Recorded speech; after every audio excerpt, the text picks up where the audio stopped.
नदी बिल्कुल सीधी,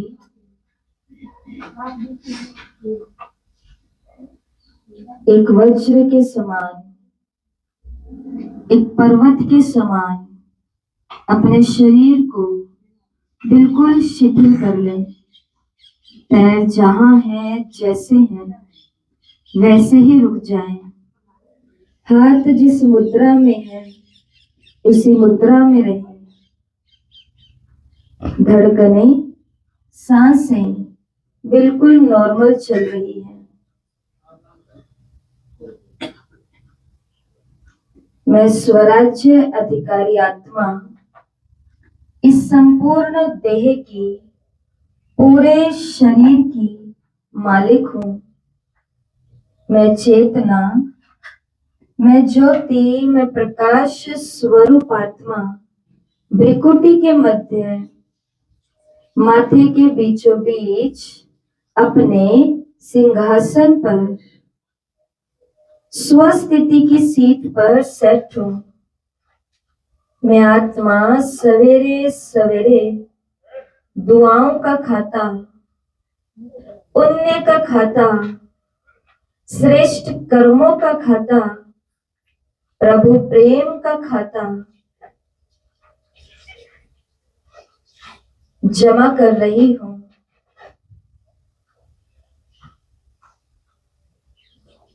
मैं आत्मा अपने शरीर को ऑर्डर देती हूं। परमात्मा महावाक्यों के दौरान ये आंखें कुछ ना देखें, ये कान किसी और आवाज को ना सुने, ये मन और ये बुद्धि कहीं बाहर ना जाए, सब यहीं रुक जाए। आज के महावाक्यों में मेरे जीवन की समस्या का कुछ तो समाधान है।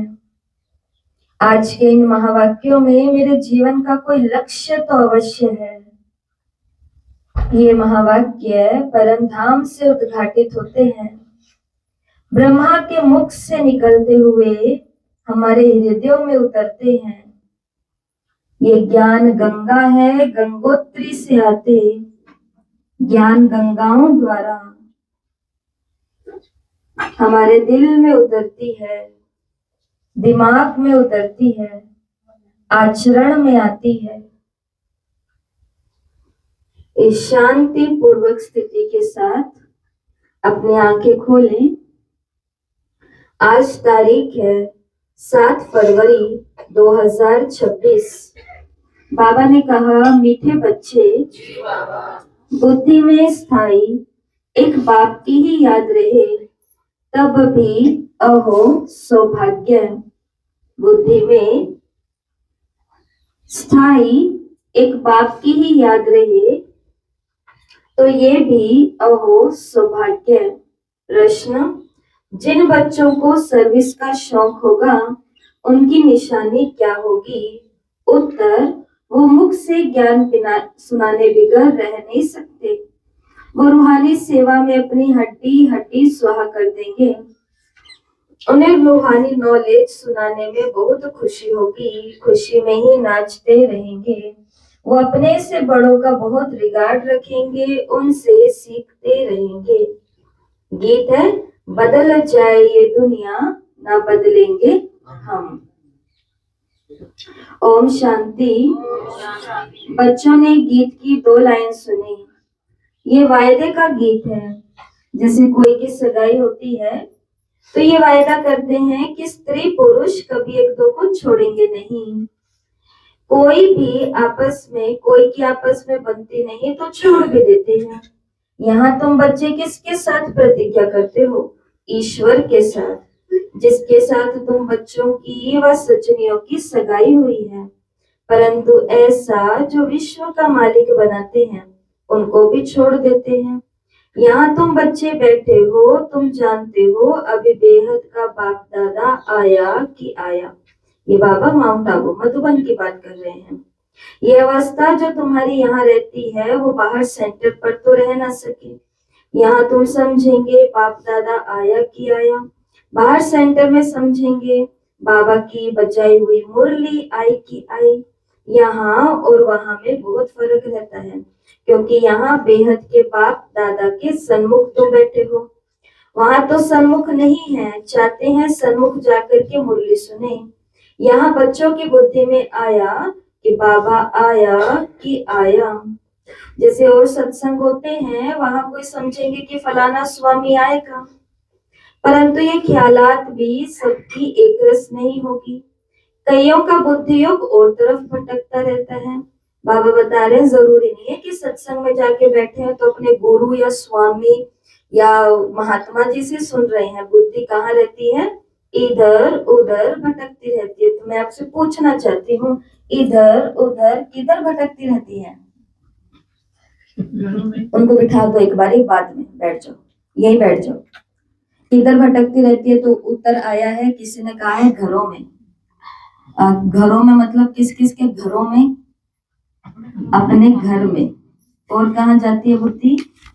रिश्तेदार और संबंधियों। बताओ, सत्संग में बैठे हैं तो भी रिश्तेदार और संबंधी कहाँ से याद आ जाते हैं? और किस में जाती है बुद्धि? बच्चों को घर हो गया सब, आस पड़ोसियों में उनमें भी चली जाती है। सही है, सत्संग में ये भी तो देखना पड़ता है, वो क्यों नहीं आए, वो क्यों नहीं आए। सुंदर बात। और किस में जाती है बुद्धि? पूरी कहानी पूरा दिन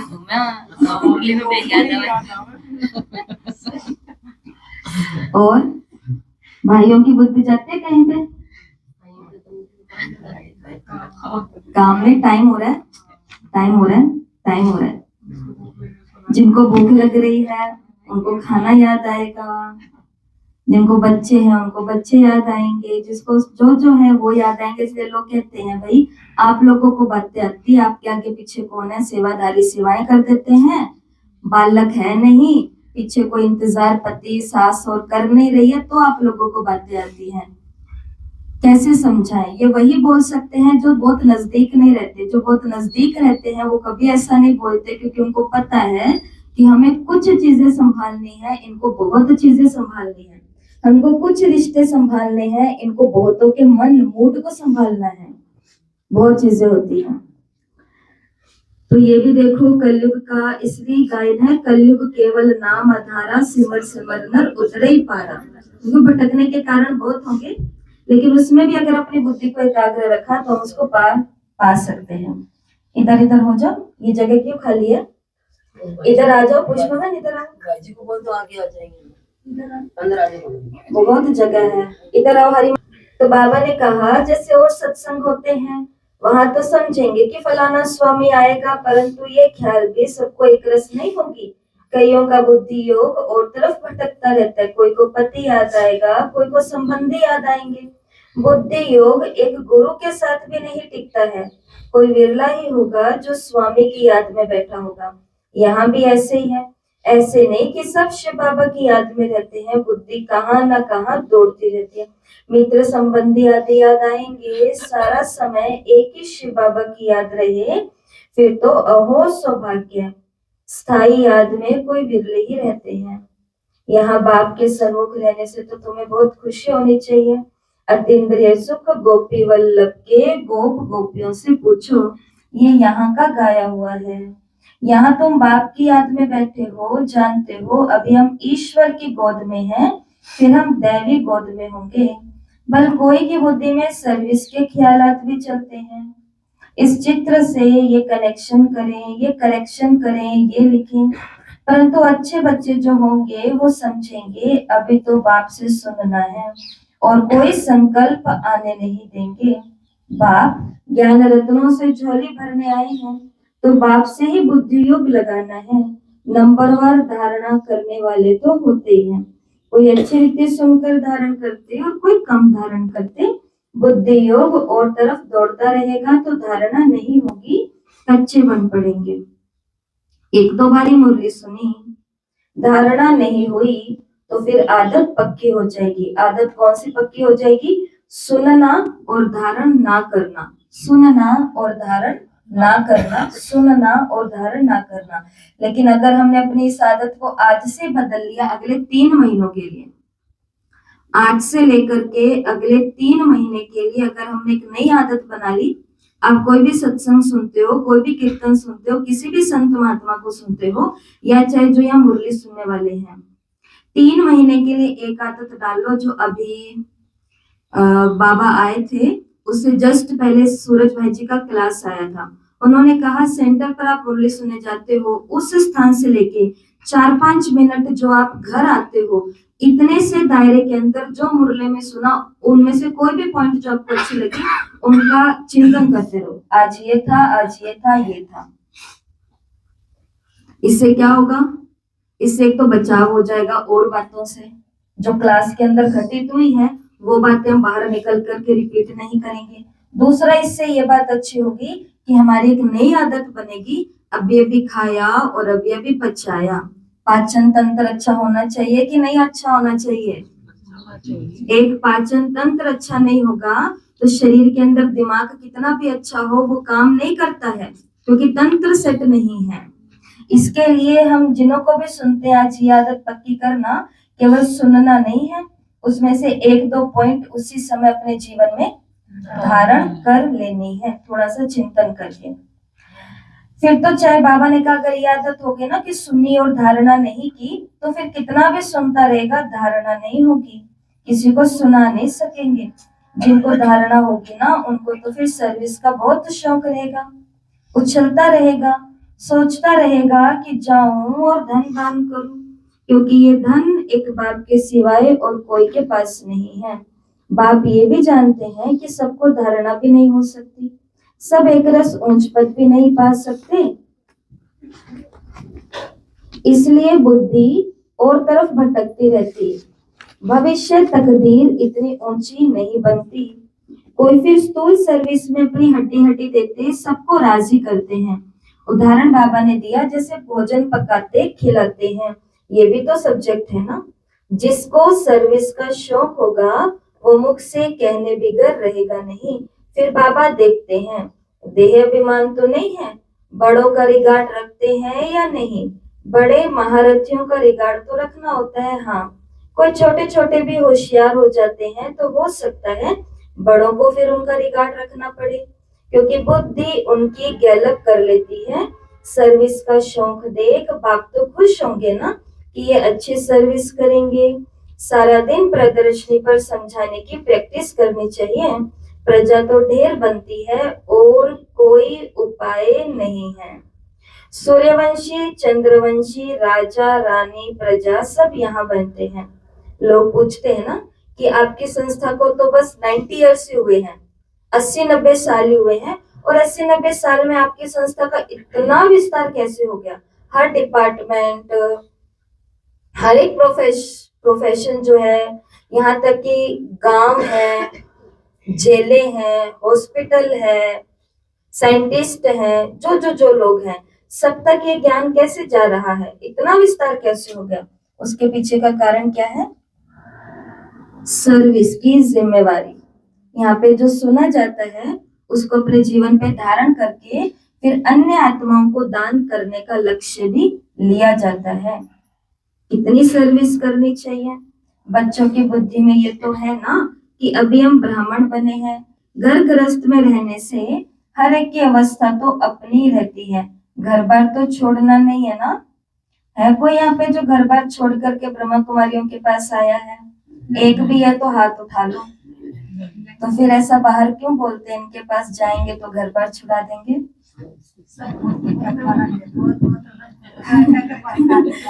इसके पीछे कोई कारण होगा, वो झूठ नहीं बोलते हैं, वो सच बोलते हैं। इनके पास जाएंगे तो घर बार छुड़ा देंगे, ये झूठी बात नहीं है, ये सच्ची बात है। लेकिन वो होता है ना कि कहने के तरीके में बहुत फर्क हो गया है। सीधी बात नहीं बोलते, इसलिए घुमा करके बोलते हैं। घर बार छुड़ा देंगे का मतलब, ये जो पूरा दिन मेरी बात सुनती थी, अब ये भगवान की बातें सुन के हमें सुनाती है। ये पूरा दिन जो ये काम करती थी या करता था, ऐसा खाता था, वैसा खाता था, जो हम कहते थे वो पहनता था, जहां हम कहते थे वहां नाचता कूदता था। अब ये हमारे वाली चीजें नहीं कर रहे हैं, अब ये ज्यादा ही भगवान के कहे पर चल रहे हैं, विकारों को त्याग रहे हैं।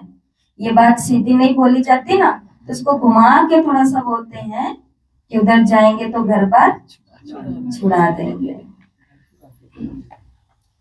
हम तो अभी जैसे सेवाएं चल रही है तो हम उधर बोलते हैं कि अगर किसी को भी एक का घर छुड़ा देते ना तो आज आपके शहर गांव मोहल्लों में हमारी एंट्री ना होती। लेकिन आप तो बुला रहे हो और अच्छे से बुला रहे हो, बहुत अच्छे से बुला रहे हो। उसके पीछे का कारण क्या है कि छुड़ाए नहीं है। लोग कहते हैं आपका धन्यवाद, आपने हमारे घर वाले की बुद्धि सेट कर दी, आपने हमारी घरवाली को सेट कर दिया, आपने हमारी बेटी का जीवन बना दिया, आपने हमारे बेटे को बिजी कर दिया, लाइन पर ला दिया, ये छुड़ा दिया, वो विकार छुड़ा दिया, नशा पता सब। तो जोड़े ही है, तो घर तो जोड़े ही है ना। बात तो ही था जो फिर जिसने प्रचार किया था ना वो अलग अर्थ दे दिया, अलग अर्थ दे दिया, सीधा नहीं बोला ना। हाँ। उल्टा बोल दिया, घुमा के बोल दिया ताकि सारे घर अच्छे ना बन जाएं और सारे घर बनने भी नहीं है। बैठेंगे 9 लाख आत्माएं, 9 या 10 लाख आत्माएं सर्वश्रेष्ठ बनी हैं जो प्यारे कृष्ण के साथ आने वाली हैं। घर बार तो नहीं छोड़ना है ना। बाप कहते हैं क्या छोड़ना पड़ता है। लेकिन अभी तो नई नई बहनें आ रही हैं और पता नहीं बाबा उनको क्या अनुभव करा रहा है और कान में धीरे से सीक्रेट दे करके जाती हैं कि दीदी कोशिश जारी हो गई है, सप्ताह में 1 दिन छोड़ दिया और अब आप देखना धीरे धीरे धीरे सारा सात्विक कर लूंगी जीवन। ये तो हर आत्मा की अपनी यात्रा है, ये कोई ज्ञान की केवल बात नहीं है। ये तो आप हमसे उम्र में सब लोग बड़े बैठे हैं, हमसे ज्यादा आप जानते हैं। लोग कहते हैं मनुष्य आत्मा अकेली आई है, आत्मा अकेली जाएगी। बस बुद्धिमान व्यक्ति होता है जो इस स्लोगन को अपने जीवन में धारण करता है कि भाई जब अकेला ही आया हूँ, अकेला ही जाना है, तो सबको खुश रखते हुए अकेले का पुरुषार्थ तो करे ना हम। लेकिन ये इसमें ताकत चाहिए होती है थोड़ी। तो बाबा ने आज की मुरली में कहा है कि घर में भले रहो परंतु बुद्धि में ये निश्चय रखना है कि पुरानी दुनिया खत्म हुई पड़ी है, हमारा अब बाप से काम है। ये भी जानते हैं कल्प पहले जिन्होंने ज्ञान लिया था ना वही लेंगे। सेकंड बाय सेकंड हूबहू रिपीट होता रहा है। आत्मा में ज्ञान रहता है ना, बाप के पास भी ज्ञान रहता है। तुम बच्चों को भी बाप जैसा बनना। देखो हम भगवान तो नहीं बन सकते हैं, हम भगवान के जैसे भगवान के बच्चे तो बन सकते हैं ना। पॉइंट्स धारण करनी है, सभी पॉइंट्स एक समय पर नहीं समझाई जाती है। विनाश भी सामने खड़ा है, ये वही विनाश है। सत्युग त्रेता में तो कोई लड़ाई होती नहीं, वो तो बाद में जब बहुत धर्म होते हैं, लश्कर आदि होते हैं, तब लड़ाई शुरू होती है। पहले पहले आत्माएं सतो प्रधान से उतरती सतो रजो तमो की स्टेज पर आती हैं।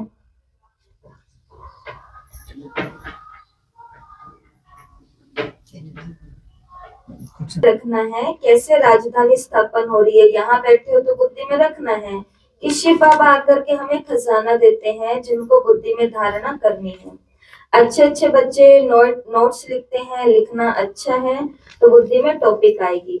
आज इस टॉपिक पर समझाएंगे। बाप कहते हैं हमने तुम्हें कितना खजाना दिया था, सत्युग त्रेता में तुम्हारे पास अथाह धन था, फिर तुम वहां मार्ग में जाते हो तो कम होता गया, खुशी भी कम होती गई, कुछ ना कुछ विकर्म होने लगते हैं, उतरते उतरते कलाएं कम हो जाती हैं। सतो प्रधान से सतो रजो तमो की स्टेजेस होती हैं।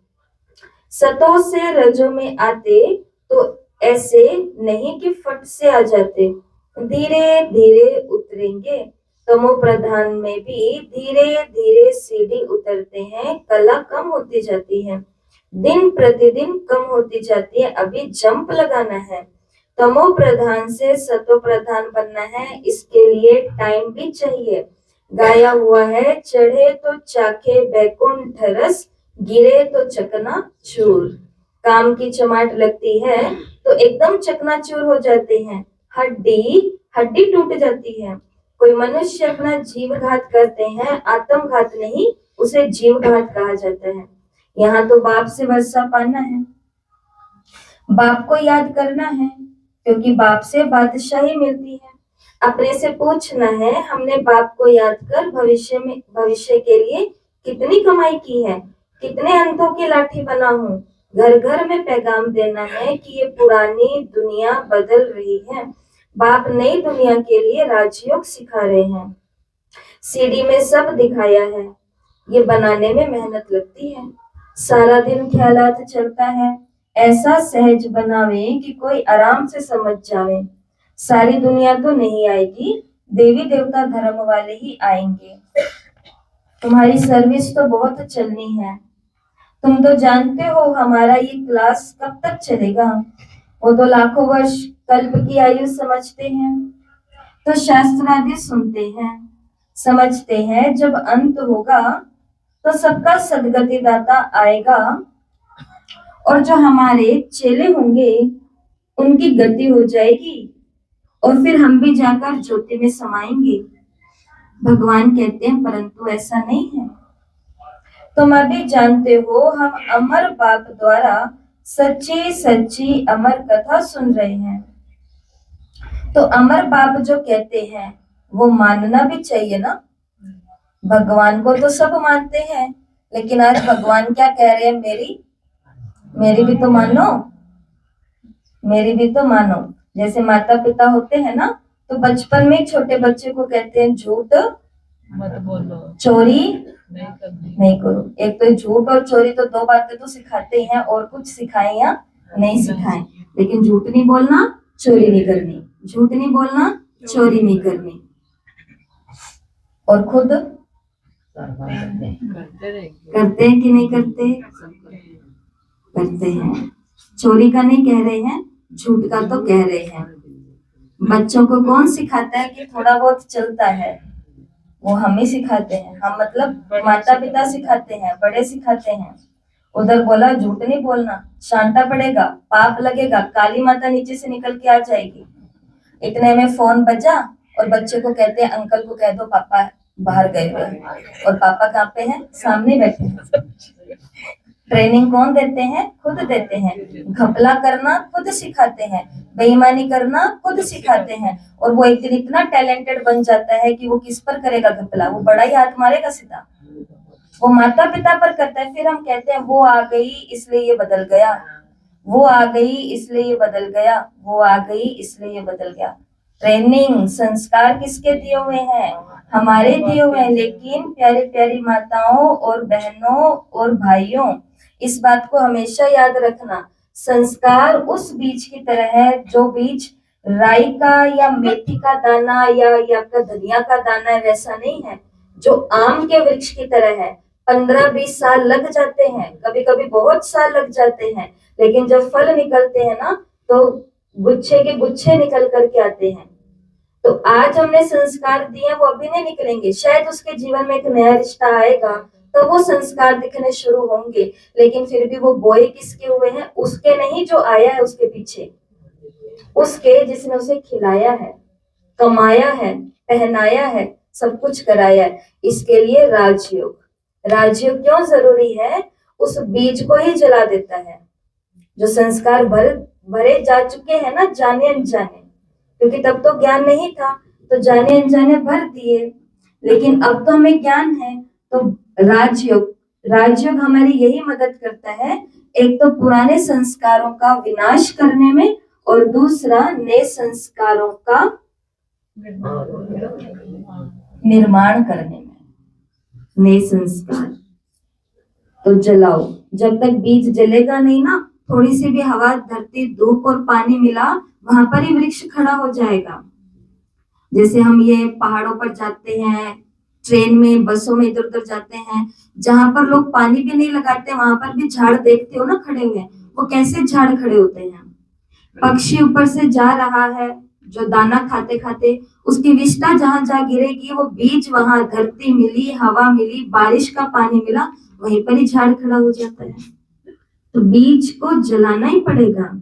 इसके लिए परमात्मा को, कल भी हम जहाँ गए थे ना, तो वहां पे कुछ नई आत्मा को यही बात बताई, और ये बात सबको पता होनी चाहिए। सवेरे सवेरे उठ करके जो कभी राज्यों का अभ्यास नहीं करते, उनको अब इतना करना चाहिए। परमात्मा को नमस्ते, गुड मॉर्निंग करने के बाद, मैं शांत स्वरूप आत्मा हूँ, शांति के सागर की संतान हूँ, मेरा घर स्वर्ग है। वो शांति है। मैं शांत स्वरूप आत्मा हूँ, शांति के सागर परमात्मा की संतान हूँ। या इसको और भी अच्छा भावना से बोलना चाहो तो मैं शांत स्वरूप आत्मा हूँ, शांति के सागर शिव बाबा की संतान हूँ। मेरा घर स्वर्ग है। घर की आत्माएं स्वस्थ है, शांत है, पवित्र है। ऑटोमेटिक उनके संस्कारों के अंदर 3-4 महीने के बाद अंतर देखोगे, अगर रोज ईमानदारी से किया तो। ये बात हमने यहाँ क्यों बोली? क्योंकि भगवान ने कहा कि अमर बाप जो कहते हैं वो मानना भी चाहिए ना। सिर्फ कहते हैं मुझे याद करो और प्योर पवित्र बनो, नहीं तो सजा बहुत खानी पड़ेगी, पद भी कम मिलेगा। सर्विस में मेहनत करनी है। जैसे दत्तीची ऋषि का मिसाल है, हड्डियां भी सर्विस में दे दी। अपने शरीर का भी ख्याल न कर सारा दिन सर्विस में रहना, इसे कहा जाता है सर्विस में हड्डियां देना। सहूलियत से सर्विस में उसको सेवा थोड़ी ना कहते हैं कि मेरा मन करेगा तो करूं, आज मेरा मन नहीं है तो ना करूं, आज उन्होंने कहा नहीं इसलिए नहीं करती, आज उन्होंने मुझे पीछे कर दिया इसलिए नहीं करती। ये कोई सेवा नहीं होती है, ये तो मूड होता है। सेवा उसको कहा जाता है जहां पर परिभाषा दी है, अपने शरीर का भी ख्याल ना किया जाए। और मानव सेवा कहते हैं कि मानव सेवा ही माधव सेवा है। माधव की सेवा करना चाहते हो तो मानवों की सेवा करनी पड़ेगी। और मैं नहीं जानती पर आपको कितना मालूम है या नहीं मालूम, लेकिन घर घर के अंदर एक एक मानव आज दुख के अंदर है। ऊपर से कहते हैं ना जी हमको तो कोई दुख नहीं है, 5 मिनट बैठो उनके साथ, फिर उनकी टेंशनें जब निकलेगी ना, फिर वो बताएंगे रात रात भर नींद नहीं आती, बेचैनी रहती है, डर लगता है, भय के अंदर जी रहे हैं, मन तो कहीं टिकता ही नहीं है, शरीर के अंदर रोग ऊपर से नीचे, नीचे से ऊपर बढ़ते जा रहे हैं, दवाइयां असर नहीं कर रही हैं, डॉक्टर की पकड़ में नहीं आ रहा है कि रोग नहीं है, रिपोर्टें नॉर्मल आ रही है। क्या हो रहा है ये सारा? इसके लिए ऐसी आत्माओं तक पहुंचना है और उनकी क्या करनी है? सेवा करनी है, हड्डियां भी देनी है। एक है जिस्मानी हड्डी सर्विस और दूसरी है रूहानी हड्डी सर्विस। रूहानी हड्डी सर्विस वाले रूहानी नॉलेज सुनाते, धन दान करते, खुशी में नाचते रहते। दुनिया में मनुष्य जो सर्विस करते हैं वो जिस्मानी है। शास्त्र सुनाते, बाबा ने कहा ये रूहानी सर्विस नहीं है, रूह की सर्विस नहीं है। रूहानी सर्विस तो परमात्मा ही आकर सिखाते हैं। स्पिरिचुअल बाप आकर स्पिरिचुअल बच्चों को पढ़ाते हैं। तुम बच्चे अब तैयारी कर रहे हो सत्युग की नई दुनिया में जाने के लिए। वहां तुमसे कोई विकर्म नहीं होगा, वो है राम राज्य। वहां होते बहुत थोड़े हैं। अभी तो रावण राज्य में सब दुखी हैं। ये सारी नॉलेज तो तुम्हारी बुद्धि में है, नंबरवार पुरुषार्थ अनुसार। इस सीढ़ी के चित्र में सारी नॉलेज आ जाती है। बाप कहते हैं अंतिम जन्म पवित्र बनो तो पवित्र दुनिया के मालिक बनोगे। तुम्हें समझाना ऐसे है जो मनुष्यों को पता पड़े कि हम सतो प्रधान से तमो प्रधान बने हैं, फिर याद की यात्रा से सतो प्रधान बनेंगे। देखेंगे तो बुद्धि चलेगी, ये नॉलेज कोई के पास नहीं है। कहेंगे इस सीढ़ी में तो धर्मों का समाचार है ही नहीं। बाबा ने कहा उनको बताओ कि वो है गोले में। तो ये जो गोला या सीढ़ी बाबा बोल रहे हैं ना, ब्रह्मा कुमारी का मेडिटेशन का 7 डे का कोर्स होता है। उस कोर्स के 7 चित्र होते हैं जो समझाया जाता है कि मनुष्य यहाँ क्यों आया है, कब से आया है, क्या वो कर रहा है और अब उसको क्या करना है, ये सारी नॉलेज है। तो बाबा उन चित्रों की बात कर रहे हैं। वो नई दुनिया में आते ही नहीं उनको शांति मिलती है। भारतवासी ही स्वर्ग में थे, बाप ही भारत में आकर राजयोग सिखाते हैं, इसलिए भारत का प्राचीन योग सब चाहते हैं। इन चित्रों से वो खुद भी समझ जाएंगे बरोबर नई दुनिया में सिर्फ भारत ही था। अपने धर्म को भी समझ जाएंगे, पर क्राइस्ट आया धर्म स्थापन करने। इस समय वो भी तमो प्रधान है। ये रचना और रचता की कितनी बड़ी नॉलेज है। तुम कह सकते हो हमको किसी के पैसे की दरकार नहीं, पैसे का हम क्या करेंगे। तुम भी सुनो और दूसरों को भी सुनाओ, ये चित्र छपाओ। कोई ज्यादा बोले कि आपको पैसे की क्या जरूरत है, तुमको बोलो कि नहीं चाहिए हमको पैसा। बाकी ये जो हम स्कूटियां चलाते हैं, गाड़ियों में आते हैं, ये खर्चा आप उठा लो। ये जो हम पैम्पलेट्स पर्चे छपवाते हैं, ये आप छपवा के दे दो। लिटरेचर किताबें हम बंटवाते हैं, कोर्सेस लेते हैं, देते हैं, बिजली है, पानी है, ये सब चीजें हैं, ये सब आप उठा लो। हम आराम से सेवा करेंगे। लेकिन इंसान को क्या चाहिए? चाहिए सब कुछ, पर करना कुछ भी नहीं है। बाकी इस संस्था की सबसे अच्छी और विशेष बात है जो आपको किसी और संस्था में नहीं मिलेगी। ब्रह्मा कुमारी एकमात्र इस विश्व की संस्था है जो चंदे पर नहीं चलती है। चंदा नहीं होता, पर्ची कटाना, चंदा, ये सब कुछ यहाँ पर नहीं चलता है। यहाँ पर केवल जो क्लासेस के स्टूडेंट होते हैं, सिर्फ रेगुलर स्टूडेंट, वो भी 1 साल के हो जाते हैं। जब 1 साल ज्ञान सुनते सुनते हो जाता है, तब उनको सिखाया जाता है कि अगर आप, क्योंकि वो पूछते हैं हम क्या कर सकते हैं, हम आपसे सुन रहे हैं, अच्छे बन रहे हैं, हम क्या कर सकते हैं। तो उन्हें बताया जाता है कि हमें लिटरेचर छपवानी है, हमें कोर्सेज के चित्र लेकर के आने हैं, या फिर हमें पैम्पलेट है, ये है, वो है, जो भी है। तो फिर वो उसमें मदद करते हैं, सहयोग करते हैं। और बाकी देखो, कोई बहुत बीमार रहता था, बहुत ज्यादा, और महीने की दवाइयों के खर्चे बहुत ज्यादा थे। लेकिन जब से वो राजयोग करने लगे, सेंटर पर आने लगे, डॉक्टर के पास जाना महीने में बस 1 बार हो गया रेगुलर चेकअप के लिए, बस इतना ही है। जो उनके हजारों रुपए बचे, अगर वो इंसान श्रेष्ठ इंसान होगा तो उसके मन में ये तो भावना आएगी ना, जहां से मुझे इतना मिला, हजारों रुपए बचे, तो 100 रुपए का पत्ता तो चढ़ाएगा ही। इतना तो विवेक होगा कि नहीं होगा? इतना तो होगा ही। इसके लिए लेकिन बहनें अपने लिए कुछ भी नहीं लगाती यहाँ पर। उनको तो 2-4 जोड़ी जो कपड़े मिलते हैं, उसके अंदर वो अपना पूरा जीवन बहुत आराम से निकाल सकती है, इनफ है। पैसे की हमें कोई दरकार नहीं है। तुम सुनो, दूसरे को सुनाओ, ये चित्र आदि छपवा दो, इन चित्रों से काम लेना है। हॉल बनाओ जहाँ नॉलेज सुनाई जाए। हमें पैसे नहीं चाहिए, आप अपने पैसे लगाओ और हॉल बना दो बड़ा सारा। फिर कहते हैं कि हम अकेले नहीं बनाएंगे, सबका थोड़ा थोड़ा सहयोग लो, फिर ऐसे बोलते हैं। बाकी हम पैसे लेकर के क्या करेंगे? तुम्हारे घर का कल्याण करेंगे। तुम सिर्फ प्रबंध करो। बहुत आकर के कहते हैं कि रचता और रचना की नॉलेज तो बड़ी अच्छी सुनाती हो, ये तो मनुष्य को भी समझनी है।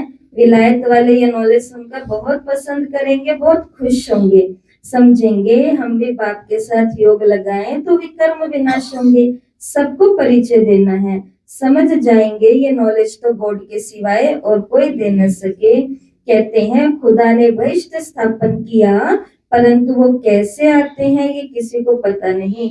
तुम्हारी बातें सुनकर खुश होंगे और पुरुषार्थ कर योग सीखेंगे। तमो प्रधान से सतो प्रधान बनने के लिए पुरुषार्थ करेंगे। सर्विस के लिए बहुत ख्याल करने चाहिए।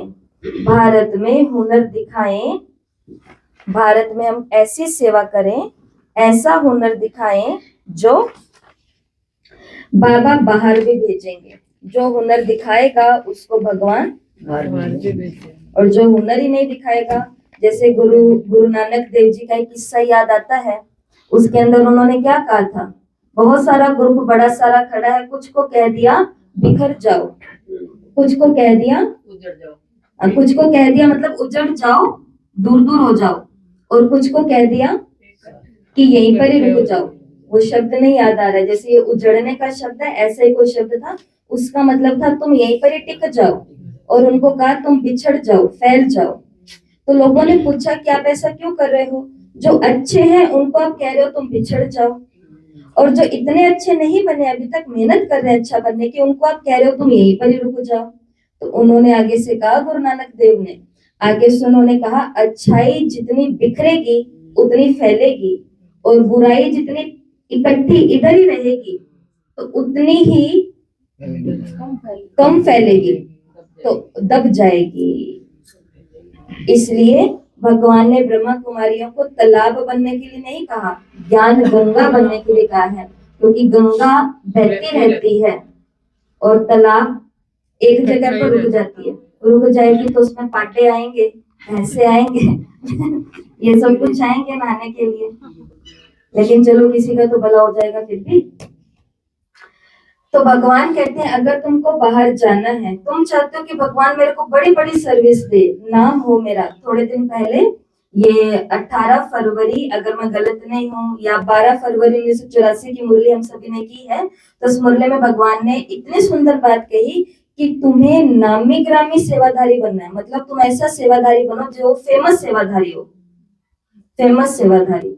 तो उसके लिए क्या करना पड़ेगा, पहले जहां हो ना, जैसे हम हाउसिंग बोर्ड में है, तो पहले हाउसिंग बोर्ड में अपनी क्लास में थोड़ा हुनर दिखाओ कि हम कुछ कर सकते हैं। फिर भगवान इससे बाहर आपको अलग अलग कॉलोनियों में भेजेगा, वहां हुनर दिखाओ। फिर अलग अलग गांवों में भेजेगा, वहां हुनर दिखाओ। फिर हो सकता है आप अपने शहर से भी बाहर निकल जाओ, देश से भी बाहर निकल जाओ, भगवान का ज्ञान वहां तक सुनाया जाएगा। ये मिशन जाएगी। ये 1969 से पहले की मुरलियां हैं, जब हमारे विदेशों में सेंटर नहीं थे, और उसके बाद 1971 से सेवाएं शुरू हुई और आज 140 देशों में सेंटर है। अभी तो टाइम पड़ा है, नई दुनिया बनने में कोई देरी थोड़ी लगती है। कहाँ भी अर्थक्वेक आदि होती है तो 2-3 वर्ष में मकान एकदम नए खड़े हो जाते हैं। कारीगर बहुत हो, सामान सारा तैयार हो तो देरी थोड़ी लगती है। विलायत में मकान कैसे बनते हैं, मिनट मोटर, आजकल तो ढांचे होते हैं, सीधा मकान निकल के आता है। तो स्वर्ग कितना जल्दी बनेगा, सोना चांदी आदि तुमको सब मिल जाता है। तो बताना जरा किस किस को सोना चांदी चाहिए, ये महंगे वाला नहीं किस किस को सोना चांदी की दुनिया चाहिए? नहीं चाहिए, मेरे को तो नहीं लगता, शोल से आते नहीं बाहर निकल रहे। सोने चांदी की दुनिया, कृष्ण और राम की दुनिया किसको चाहिए? नहीं चाहिए।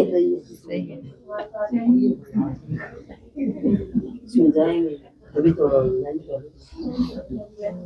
में सोना चांदी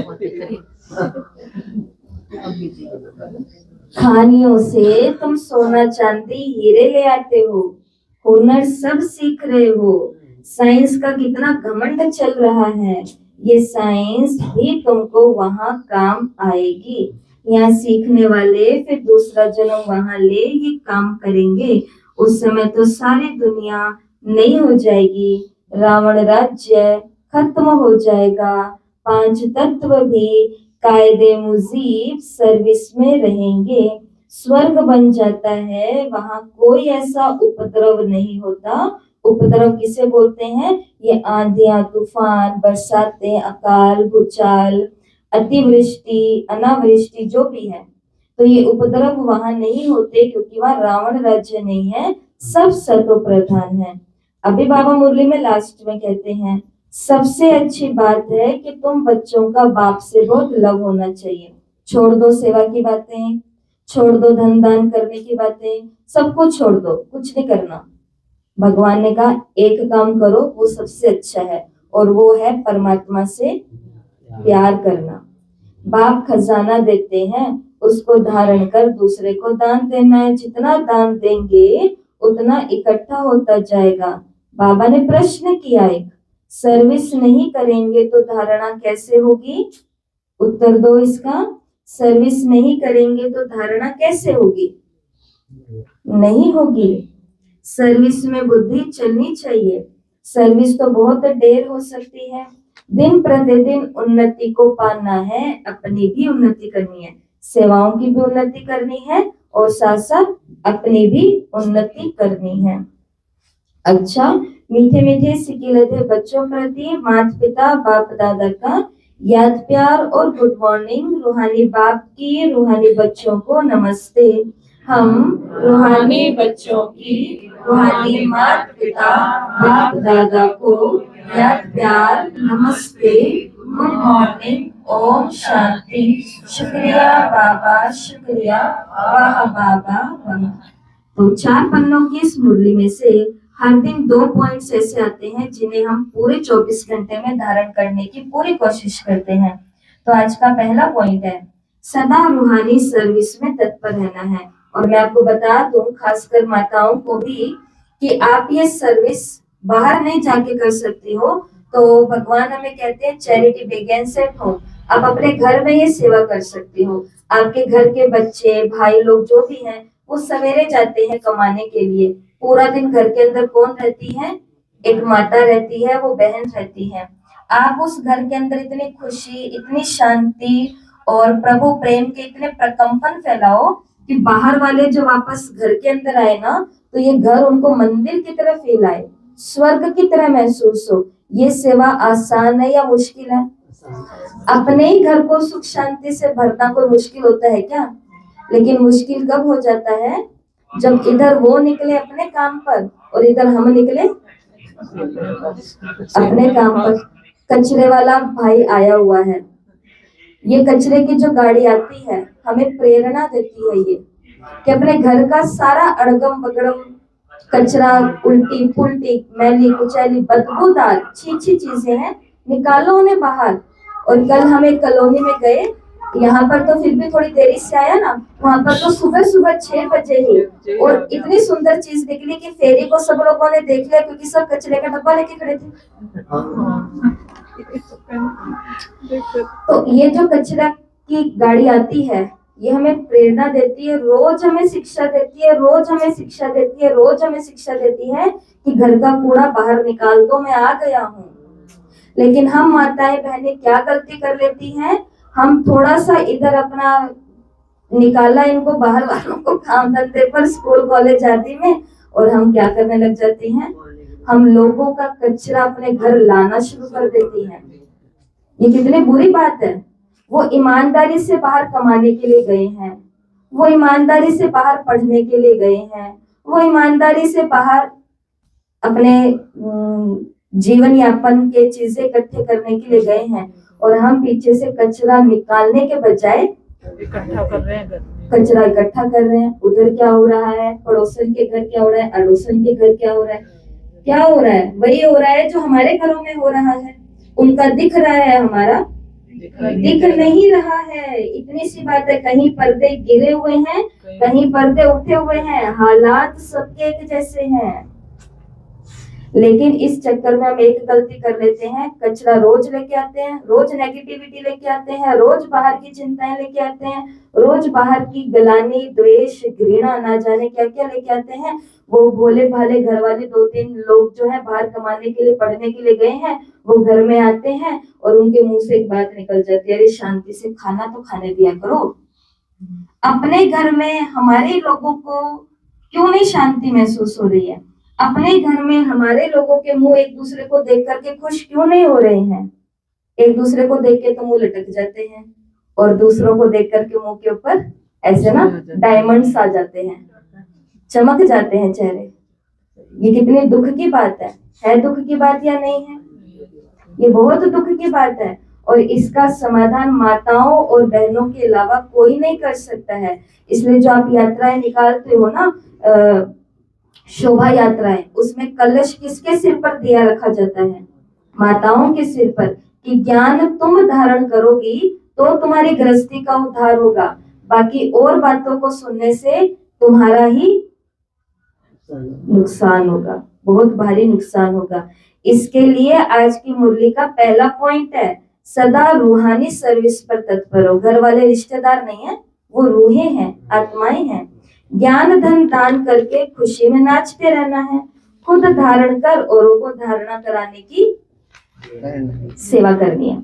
दूसरा, बाप जो ज्ञान का खजाना देते हैं उससे अपनी झोली भरनी है, नोट्स लेने हैं, फिर टॉपिक पर समझाना है, ज्ञान धन का दान करने के लिए उछलते रहना है, माना टिकना नहीं एक जगह पर, उछलते रहना है, दान करके आओ, दान करके आओ। और हर दिन की मुरली में भगवान हमें ब्लेसिंग देते हैं, वरदान देते हैं। आज का वरदान है, सत्यता की महानता द्वारा सदा खुशी के झूले में झूलने वाले अथॉरिटी स्वरूप भव। सत्यता की अथॉरिटी स्वरूप बच्चों का गायन है, सच तो बिठो नच। सच की नाव हिलेगी डुलेगी लेकिन डूब नहीं सकती है। आपको भी कोई कितना हिलाने की कोशिश करे, लेकिन आप सत्यता की महानता से और ही खुशी के झूले में झूलते हो। वो आपको नहीं हिलाते, लेकिन वो तो झूले को हिलाते हैं। ये हिलाना नहीं, ये तो झुलाना है, इसलिए आप उन्हें धन्यवाद दो, आप झुलाओ, हम और बाप के साथ झूलें। स्लोगन, सर्व शक्तियों की लाइट सदा साथ रहे तो माया समीप नहीं आ सकती। सर्व शक्तियों की लाइट सदा साथ रहे तो माया समीप नहीं आती। अभी हम एक मंदिर में गए थे तो किसी ने प्रश्न पूछा कि दीदी हमारे घर के आगे कोई चावल टूना ऐसे करके चला गया, क्या करें हम। फिर किसी और ने कुछ बताया, किसी ने कुछ बताया, तो फिर हमने ये बात छिपाई नहीं लेकिन सबको बताई कि ये कोई चीजें झूठी नहीं होती हैं, ये सब चीजें सच होती हैं। लेकिन ये चीजें सच होने में और शक्तिशाली होने में बहुत फर्क है। जरूर नहीं है कि चीजें सच्ची हैं तो ये बहुत शक्तिशाली है। ये तब तक शक्तिशाली है जब तक हम कमजोर हैं। इसके लिए जिनको लगता है कि हम और हमारा घर नजरों से बचा रहे, जो सेंटरों पर गए हुए हैं या जाते हैं, उन्होंने देखा होगा कि Brahma Kumari centre, retreat centre, आश्रम, पाठशालाएं बहुत सुंदर सुंदर बने हुए होते हैं, लेकिन वहां पर कभी भी आपने वो भूत या काला धागा या ऐसी कोई चीजें लटकी हुई नहीं देखी होंगी। कोई नींबू मिर्ची का नहीं लटका हुआ देखा हुआ होगा। कोई बहनों को काला धागा या ऐसा पहना हुआ नहीं देखा होगा। तो ये लोग नजरों से कैसे बचते हैं या ये लोग ये टोना टाना से कैसे बचते हैं, उसके पीछे का कारण है। कारण यही है कि ये लोग रोज रात को सोते समय 21 बारी कम से कम जिन्हें अपने घर को, बालकों को इन चीजों से बचाना है, बिजनेस को, नौकरी पेशे को बचाना है, उनको अपनी ऊर्जा थोड़ी सी बढ़ानी पड़ेगी, अपनी लाइट को थोड़ा बढ़ाना पड़ेगा। और वो लाइट बढ़ती है, मैं मास्टर सर्वशक्तिमान आत्मा हूँ या मैं शक्तिशाली आत्मा हूँ, मैं शक्तिशाली आत्मा हूँ। अब कई लोग सोचते हैं कि अच्छा ऐसे बोलेंगे तो हो जाएगा। हाँ जी, ऐसे बोलोगे तो हो जाएगा। ईमानदारी से आप एक जंगल में जाओ, दिन में निकले थे, रात हो गई, दिन में तो डर नहीं लगा शेर और भालू का, लेकिन रात होते होते डर लगना शुरू हो गया, कहीं से लोमड़ी ना निकल आए, शेर ना निकल आए, भालू ना निकल आए। उस समय क्या करते हैं, अपने साथ में लोग मशाल रखते हैं, आग के लिए कुछ ना कुछ व्यवस्था रखते हैं। अब वो मशाल जलाएंगे और पूरे जंगल को क्रॉस कर लेंगे।